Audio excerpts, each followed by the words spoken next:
Okay, ladies and gentlemen, boys and girls, this is the Tips for Lawyers podcast. And today we're going to talk about focus versus flexibility. The reality of legal practice is that focus is an important part of getting anything done. And you have no doubt seen many articles about the importance of focus as an aspect of productivity. Recently I had an experience where I thought it was important that I changed my priorities.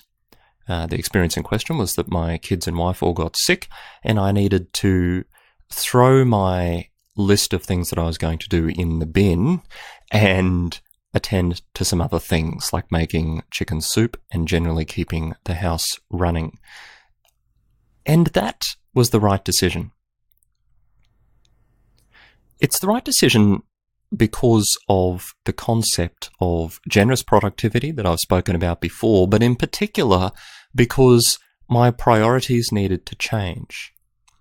And while a fanatical focus on the task at hand is a beneficial one and will ultimately do you well, having the ability to flex and change and shift is also an important ability. So how are we going to go about determining when we should focus and when we should flex? Because each of them comes with a little bit of a problematic outcome. The difficulty with being fanatically focused on your own priorities and your own to-do list all the time is that you're going to lose the opportunity to do something potentially more beneficial or more important. So, although my family was sick, I could have taken the cold-hearted and perhaps not very popular approach of going, no, you may all be sick, you stay up the other end of the house, I am going to do the things that I had planned for the day. I am going to get on with my recording. I am going to finalize my course. I am going to write this article. I'm going to do this advice. I am going to review these materials. I could have done that. And that would have certainly been better for my business and for my practice, but it would not have necessarily been the right decision. I could have stayed focused on the things that I had chosen to do in advance. And I have previously spoken about this kind of thing when it comes to productivity, and in particular with reference to email. My concern about email being in particular that email can hijack your agenda and replace it with somebody else's agenda. And that's not going to be beneficial if you have important things that you want to get done and they constantly get hijacked by supposedly urgent things that other people have determined you should do first. If you were to focus only on the things that you had determined to do first, then you would, of course, get them done. But that doesn't mean that they were the most important things for you to be doing at the time. And so we need this balancing act that can be a little difficult to navigate. So, while I could have insisted that I get my own work done before attending to the needs of the others in my family, ignoring for a moment the fact that that would have been a little lacking in compassion, and I likely wouldn't have been very popular around my household, it was also not the right thing to do. So on that occasion, what I needed to determine was, first, that the priorities I had determined the evening before needed to change. Secondly, that something had become both more important and more urgent than attending to those things. Third, I needed to reevaluate when I was going to do those things and how I was going to do them. So flexibility doesn't necessarily mean completely discarding, despite my joke about throwing my to-do list in the bin.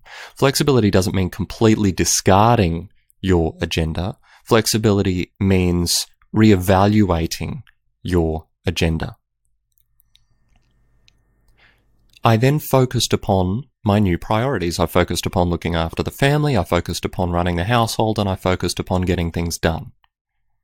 Ultimately, I got very little of my original to-do list done, but I was able to do those other things. So the danger in focusing all the time on your predetermined priorities is that you miss out on opportunities, you potentially alienate people, and there is a risk, of course, that you're going to hold other people up. So the concept of generous productivity that I've spoken about before is about looking at the bigger picture.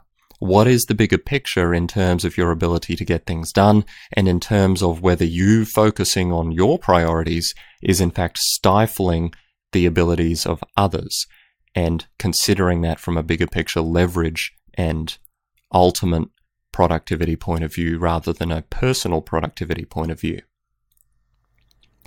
Then comes flexibility though. So on this occasion, I decided to be flexible.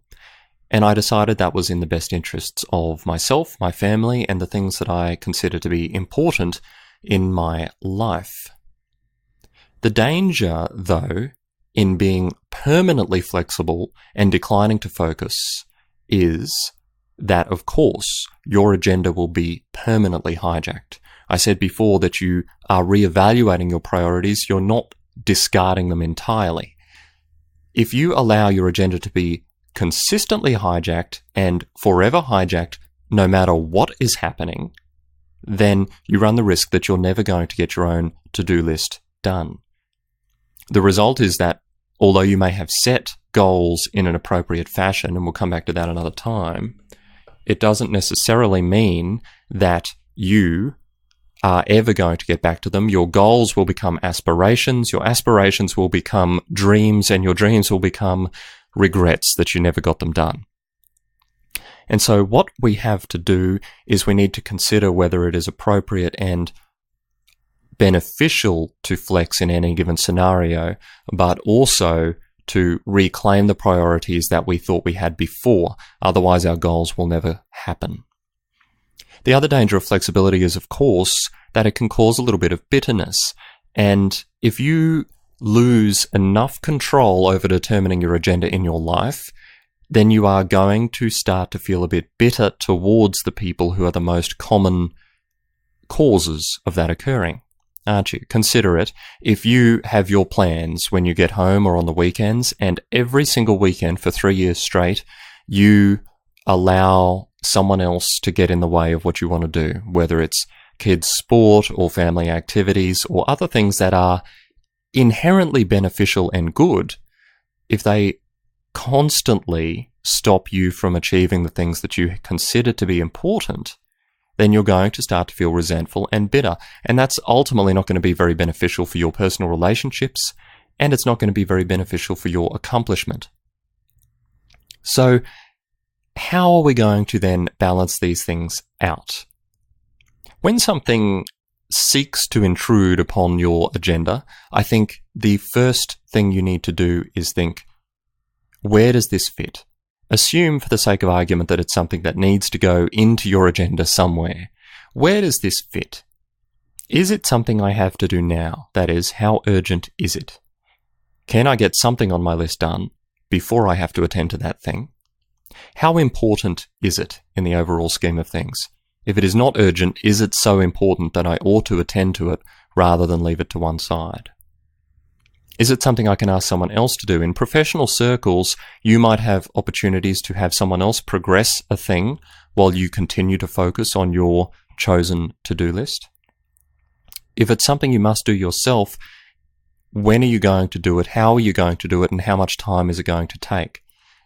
And then rather than just allowing your agenda to be completely and totally hijacked, if you determine it is something that is both urgent and important enough that you need to attend to it, then you need to factor it into your agenda.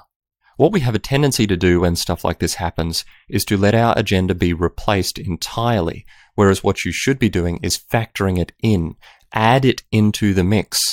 Don't just line through every single thing you had determined and replace it with what has come up. Rather, factor in what has come up and let that be a part of the mix. And then you can reevaluate your priorities, you can reevaluate what you need to do and ought to do, and then you can get on with your day.